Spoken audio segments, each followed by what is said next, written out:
Aprendendo com Questões. Hoje, focando em você que vai fazer prova do ENARE, a gente vai discutir um tema batido na prova de residência médica, que são as hérnias, hoje focando em classificação e tratamento. Olha essa questão aqui que caiu no ano de 2023, no R3 de cirurgia, trouxe um paciente feminino de 55 anos, que chegou no pronto atendimento com dor e abalamento na região inguinal esquerda há 3 horas. No exame físico, tinha uma hérnia femoral encarcerada, não redutível manualmente. E ele te pergunta qual é a classificação de NIRS dessa paciente.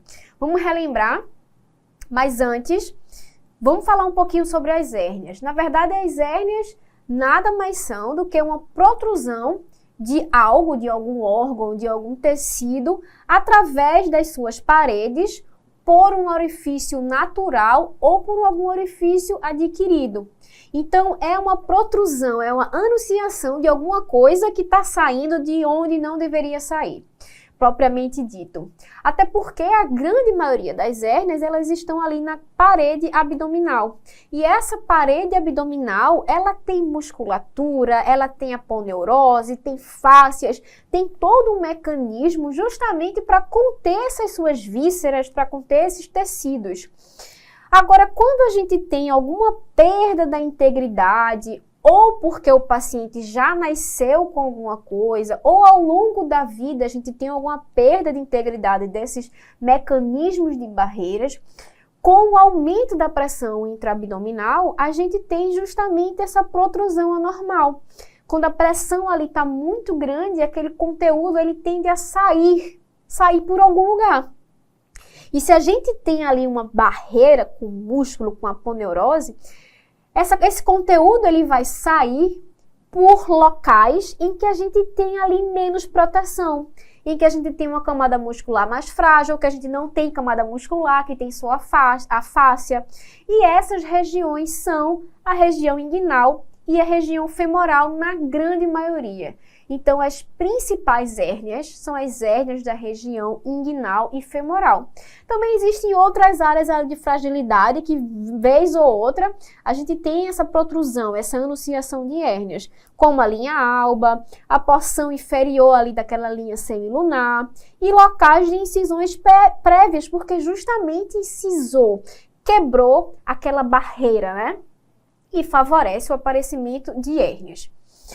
Então, a grande maioria, como eu te falei, são as hérnias inguinais e a estrela é a hérnia inguinal indireta.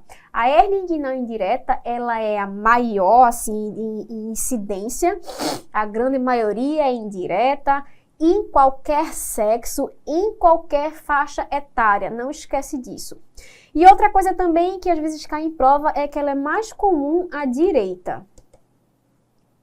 O que cai muito na tua prova é saber a localização anatômica, que geralmente a gente consegue identificar isso bem direitinho quando a gente está operando o paciente, quando você está ali aberto e você está vendo os vasos epigástricos inferiores. E aí já é batido, né? A hérnia indireta, ela está lateralmente aos vasos epigástricos inferiores. Então, a hérnia inguinal indireta, ela é a mais comum, tem maior incidência nos homens, maior incidência à direita e é a hérnia da infância. Lembra que eu te falei que a gente tem a protrusão dessas hérnias quando a gente tem alguma alteração adquirida ou congênita. Então, as crianças, elas podem nascer com a patência daquele conduto peritônio vaginal, que na verdade ele tem que se fechar depois que o testículo, depois que o testículo do menino, na verdade, ele desce e fica na bolsa escrotal. Então, se eu tenho uma permanência dessa comunicação entre a cavidade abdominal e a região inguinal, eu posso favorecer a protrusão por esse canal. E isso nada mais é do que a gente diz que é a hérnia inguinal da infância, que é a hérnia inguinal congênita. A criancinha já nasceu assim. Então, mais uma vez, é a hérnia típica da infância, a indireta. Se ela passa pelo esse conduto peritônio vaginal, por exemplo, na criança, ela vai se anunciar pelo anel inguinal interno. Ao contrário agora, a hérnia inguinal direta, ela não é uma hérnia congênita, ela é uma hérnia adquirida. Te falei que existem algumas áreas ali da tua parede abdominal que não tem musculatura forte, que não tem aponeurose forte, que às vezes tem só uma fáscia, a famosa fáscia transversalis. E por algum motivo, por exemplo, alguma doença do colágeno, tabagismo, obesidade, constipação crônica, aumento crônico dessa pressão intraabdominal, essa região que já é mais frágil, ela fica mais frágil ainda, favorecendo a protrusão de conteúdos que caracterizam a hérnia direta. Esse localzinho aí que está mais frágil, que não tem musculatura forte protegendo, é onde a gente vê o famoso triângulo de Hasselbalch, que eu vou te mostrar já já. Então, a hérnia inguinal direta é por um aumento da fragilidade da parede posterior, da parede abdominal, e ela geralmente é adquirida. E relembra aqui comigo, o famoso triângulo de Hasselbalch. Primeiro, olha de verdade essa foto aqui. Acompanha comigo. A gente tem aqui o músculo reto abdominal. E aqui a gente já tem um músculo transverso. Olha as fibras transversas. E perceba que esse quadradinho roxinho aqui, que eu estou fazendo uma bolinha, a gente não tem musculatura. O músculo está aqui, a aponeurose está aqui. Cadê a aponeurose embaixo? A aponeurose é mais fina. A gente não tem músculo, a gente não tem aponeurose. Claro, ora, se eu tenho um aumento ali daquela pressão intraabdominal, é mais fácil a hérnia se anunciar por aqui, que é mais frágil. E geralmente é nesse pontinho aqui que elas se anunciam. Então, triângulo de Hasselbalch. Não vou decorar para a prova. Está aqui o triângulo de Hasselbalch. É só você lembrar que existe um músculozão aqui, ó. Esse músculo é um músculo reto abdominal. Então, a gente tem essa borda lateral. Lembra que aqui, pubis, certo? Músculo reto abdominal. Essa é a borda lateral. Borda medial, borda lateral. O grande limitador, a grande estrela ali da sua região inguinal é o ligamento inguinal. Então, se o ligamento inguinal é a estrela, ele está envolvido no triângulo de Hasselbalch. Pensa assim. Então, a gente já tem músculo, a gente já tem ligamento inguinal, que ele está aqui. E, por último, são vasos. Os vasos epigástricos inferiores estão aqui. Então, esse triângulozinho, eu vou botar até aqui de azul para você. Esse triângulozinho é o famoso triângulo de Hasselbalch. E é por aqui que a gente tem a anunciação das hérnias diretas. E isso cai na tua prova, que é uma beleza. Você lembrar desses limites do triângulo de Hasselbalch, que é a hérnia direta, que é medial aos vasos epigástricos inferiores. E isso daí você já mata cerca de 50% das questões. Outro tipo de hérnia ali daquela região é a hérnia femoral. Ao contrário das hérnias inguinais, a hérnia femoral, ela passa pelo canal femoral. O que é o canal femoral? Acompanha aqui comigo nessa imagem aqui em cima. A gente tem um bom e velho ligamento inguinal. E a gente viu que as hérnias inguinais, elas são acima do nosso ligamento inguinal, a direta e a indireta. Mas as hérnias femorais, elas estão abaixo do ligamento inguinal. E às vezes é só isso que você precisa saber para a sua prova. Já é suficiente. Ah, tem um abaulamento abaixo do ligamento inguinal. Abaixo do ligamento inguinal é a hérnia femoral. Aqui está o canal femoral. É por aqui que passam as hérnias. E veja aqui como esse canal femoral, ele é curtinho. A gente não tem muita coisa não, a gente tem essa membranzinha, essa miserinha de membraninha, a gente tem aqui um ligamento muito forte, o outro ligamento aqui muito forte, aqui já é osso. Não é feito o anel inguinal não, o canal inguinal não, que ele tá ali, tem tecido e ele expande aquele anel inguinal enorme. Não, aqui ele não tem para onde crescer não. Aqui ele está cercado, tem vaso de um lado, em cima tem um ligamento, do lado tem outro ligamento, embaixo tem outro ligamento, tem osso. Não é extensível. É um canal curtinho. Então, se uma coisa se anunciar por esse canal, acabou. Tem grande risco de encarceramento. A grande maioria de mulheres obesas, cuidado, a principal hérnia na mulher é a hérnia inguinal indireta. Lembra que eu te falei? Hérnia inguinal indireta é a maior em todos os sexos, em todas as idades. Agora, a hérnia femoral ela é mais comum na mulher. E por que mulher obesa? Geralmente tem a maior fragilidade, geralmente tem uma maior pressão intracavitária. E é de difícil diferenciação. É muito bom estar ali escrito no seu enunciado, né? Tá, fez um exame, palpou abaixo. Muitas vezes a gente não identifica no exame físico, não. A gente identifica na hora que vai operar, identificando anatomicamente o ligamento inguinal e percebendo que está abaixo, que a protrusão está abaixo do ligamento inguinal. E a classificação de Nierus, que foi o que te perguntou aí na questão, e é o que cai, é o clássico das questões de hérnia. A classificação de Nierus, ela é dividida em 4 graus. E é não é, na verdade, uma evolução de doença. Por exemplo, o Nierus tipo 1 é hérnia indireta. O Nierus tipo 2 também é hérnia indireta. E o tipo 3 é um defeito na parede posterior. Então, não tem muito a ver com progressão, a não ser as iniciais 1 e 2. A hérnia indireta é uma hérnia que tem um anel interno normal. O anel inguinal está normal. É do bebezinho, né? É aquela persistência do conduto peritônio vaginal. A gente não tem ali uma dilatação daquele anel. É um menininho acabou de nascer, não deu nem tempo disso. Então, é uma hérnia indireta, em que o anel inguinal está normal. Já o tipo 2, você já tem uma dilatação, geralmente é a hérnia do adulto, você já tem uma dilatação do anel inguinal, mais do que 2 centímetros. O defeito na parede posterior, ele pode gerar uma hérnia direta, ele pode gerar uma hérnia indireta ou uma hérnia femoral. Então, decora assim, o 3 pode ser A, B ou C. Direta, indireta e femoral. Fica mais fácil para você. E o tipo 4 é a hérnia recidivante. E aí segue a mesma sequência. Vê como vai ser fácil você memorizar. Segue a mesma sequência do tipo 3.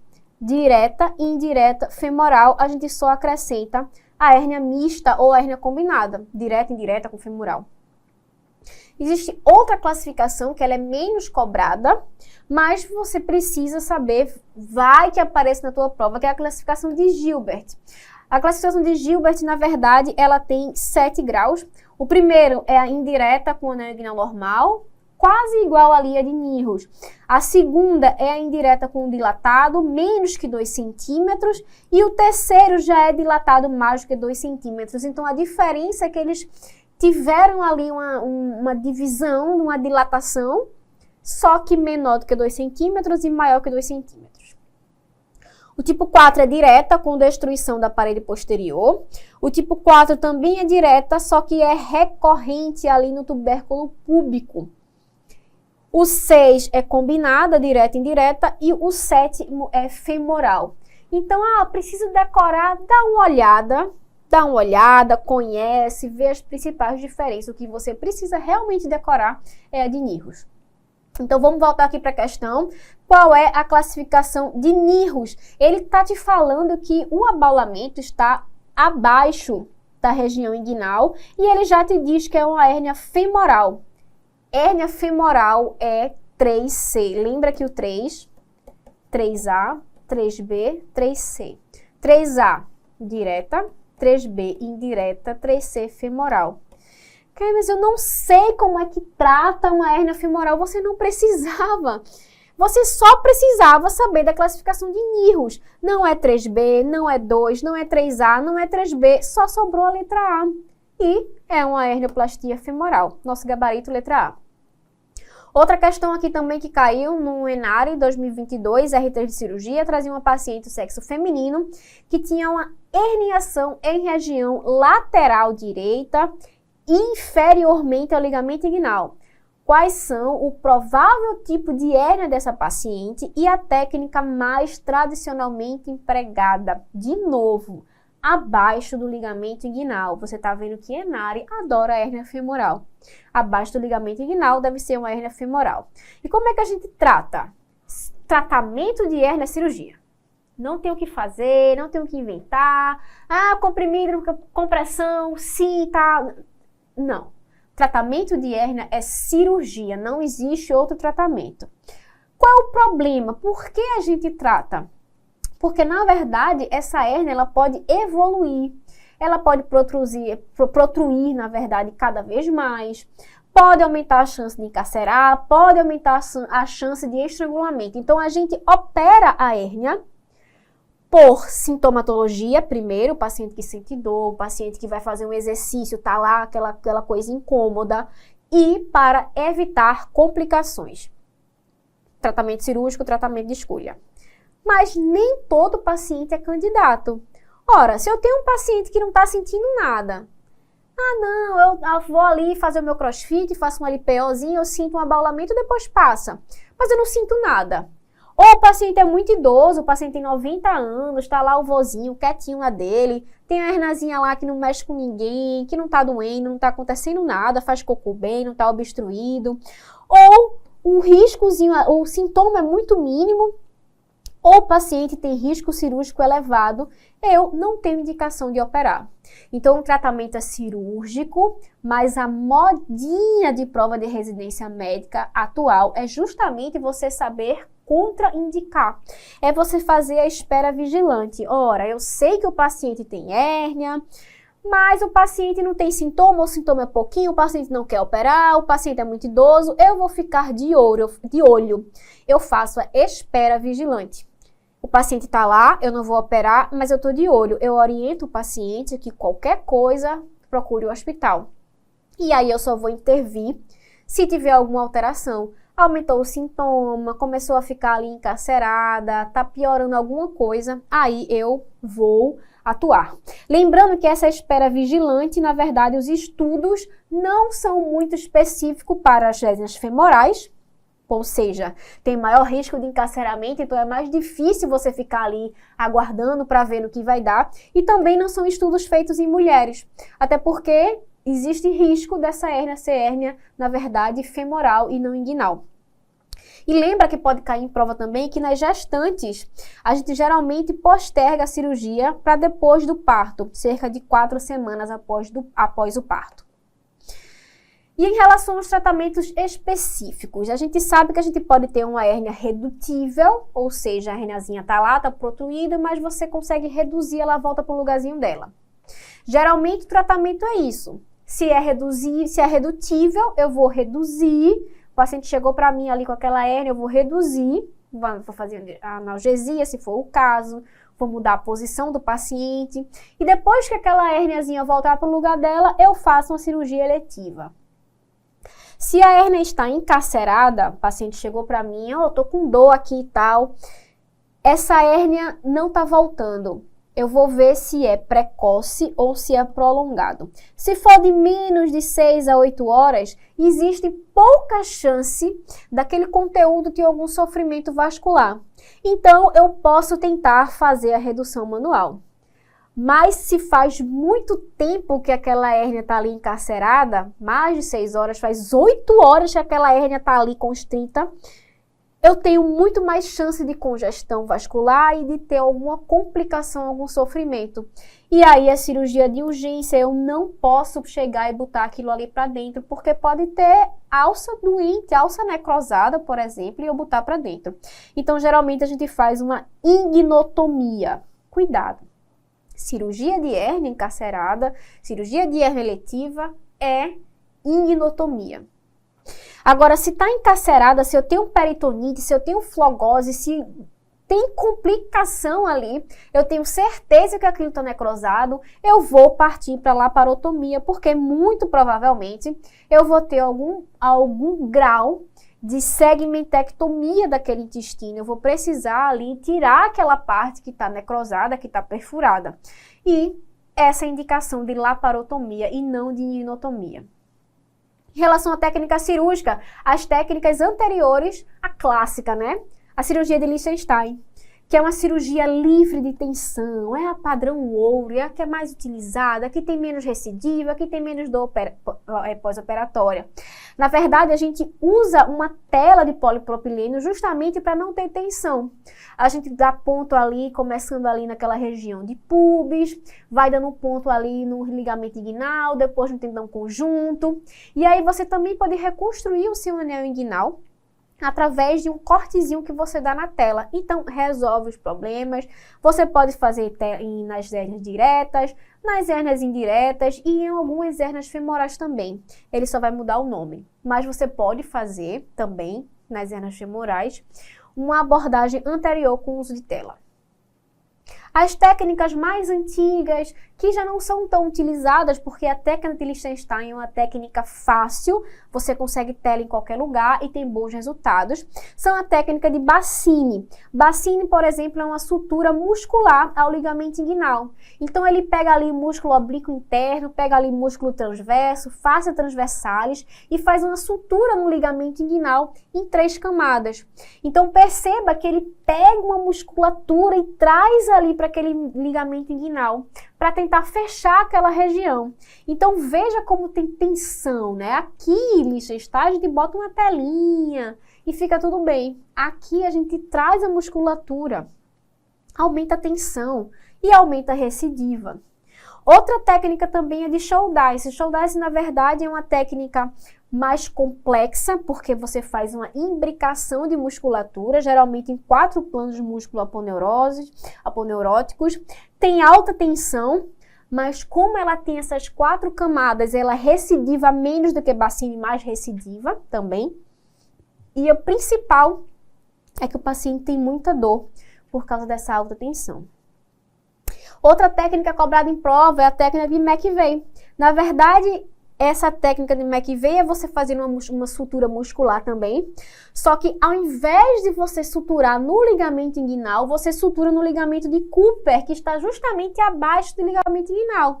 Se eu suturo abaixo do ligamento inguinal, eu estou fechando o canal femoral. Por isso que é um tratamento clássico da hérnia femoral. Já as abordagens posteriores, a gente tem a clássica de estopar, que é posterior, mas ela é aberta, ela não é videolaparoscópica.